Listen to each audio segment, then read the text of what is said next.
Broadcasting live from the Albay PIO News Center, providing you the most exclusive news update from all over the province. This is News at 12. News at 12.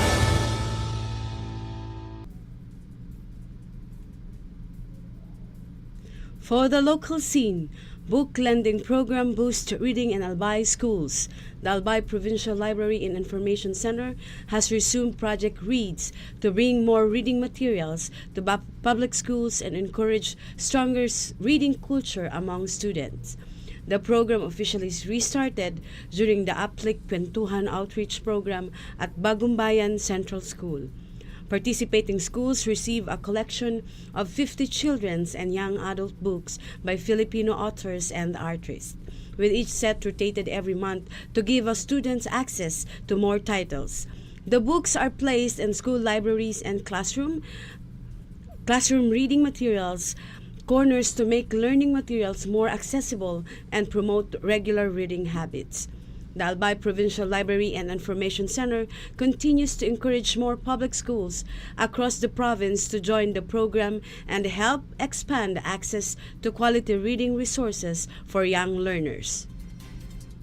Moreover, Albay intensifies dengue response. The Albay Provincial Health Office has strengthened its dengue response by reinforcing the implementation of the 137 dengue protocol during a coordination meeting with rural health units across the province. Health officials discussed the latest dengue situation in Albay and stressed the need for immediate case reporting, prompt investigations, and rapid mosquito control measures to help prevent further infections. Representatives from the rural health units also shared best practices to improve local response efforts and strengthen dengue prevention in their communities. The Provincial Health Office says the continued coordination with local government units and health partners aims to enhance disease surveillance and better protect Albayanos from dengue. Meanwhile, 400 students joined SPES orientation. Around 400 student beneficiaries attended the orientation and deployment for the third batch of the Special Program for Employment of Students, or SPES, conducted by the Public Employment Service Office at the LCC Mall's Activity Center. The activity included the orientation and release of deployment letters to students from different universities and colleges before they begin their assigned work. Participants were oriented on the program's guidelines, benefits, and the value of gaining practical work experience while continuing their education. Governor Noel E. Rosal and 1st District Board member Attorney John Gio Ongbongao also attended the activity and encouraged the students as they prepare for their assignments. The provincial government of Albay says it remains committed to supporting young Albayanos through employment opportunities that build skills, ease financial challenges, and prepare them for future careers. In the national scene, an additional 10 million pesos has been allocated by the Department of Education to support the implementation of the Educahon program in earthquake-affected areas of Mindanao.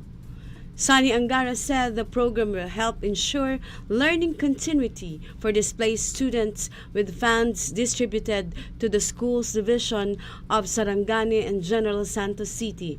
The department has also deployed 100 Educahon learning kits to evacuation centers to establish child-friendly learning spaces equipped with educational materials, first aid kits, laptops, and other essential supplies. DepEd said the assistance forms part of its continuing recovery efforts following the June 8 earthquake, which also includes school rehabilitation, emergency response, and financial support for affected teaching and non-teaching personnel.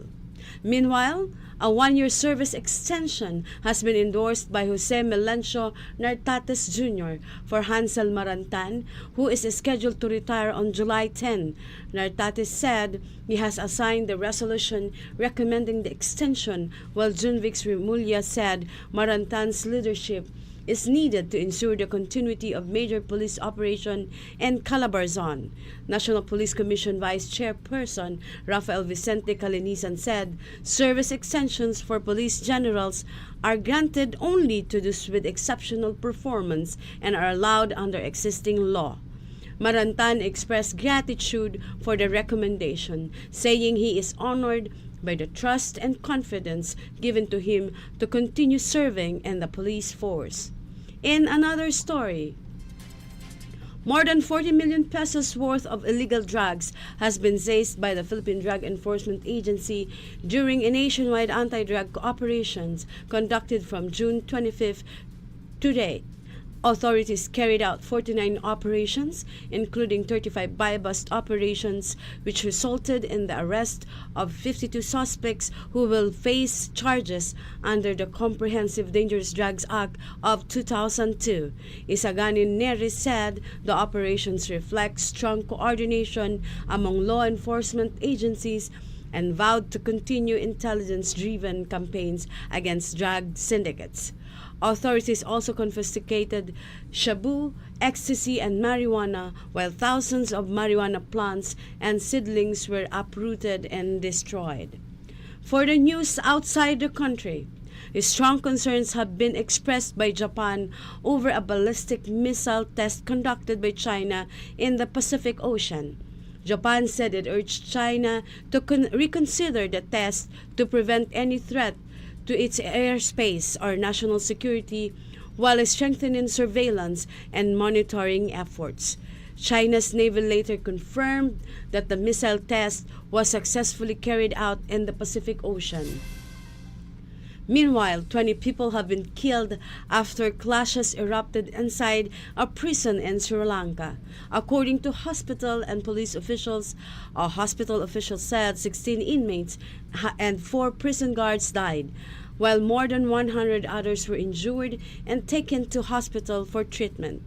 Police confirmed the violence but have not yet determined its cause, while prison authorities said the situation has been brought under control. Reports said the clashes may have involved 2 rival groups of inmates. Though authorities continue to investigate the incident. In related update to our country, Alexandra Ayala said Manny Pacquiao has been one of her biggest inspiration as she continued to make history at the Wimbledon Championships. Ayala said Pacquiao opened the door for Filipino athletes to succeed on the world stage as she pursued another milestone after becoming the first Filipina to reach the 4th round of Wimbledon. The 21-year-old is also aiming to become the first Filipino to reach Grand Slam quarterfinal, while her historic run has drawn thousands of supporters, including the public watch party organized by the Philippine Sports Commission. Ayala said her greatest goal is to inspire young Filipinos to create their own path, encouraging the next generation to dream big and achieve their own success. That ends our news break for today, July 7, 2026. We'll be back tomorrow for more news updates. Thanks to our noon news break writers, Elja Lorejo and Ian Buetre. And on the technical side, we have Richard Bobis. To our Provincial Information Office OIC, Marty Gonzalez, under the supervision of our Governor Noel E. Rasal. This has been your anchor, Anessa P. Babb. Thank you for subscribing. Albay in my heart.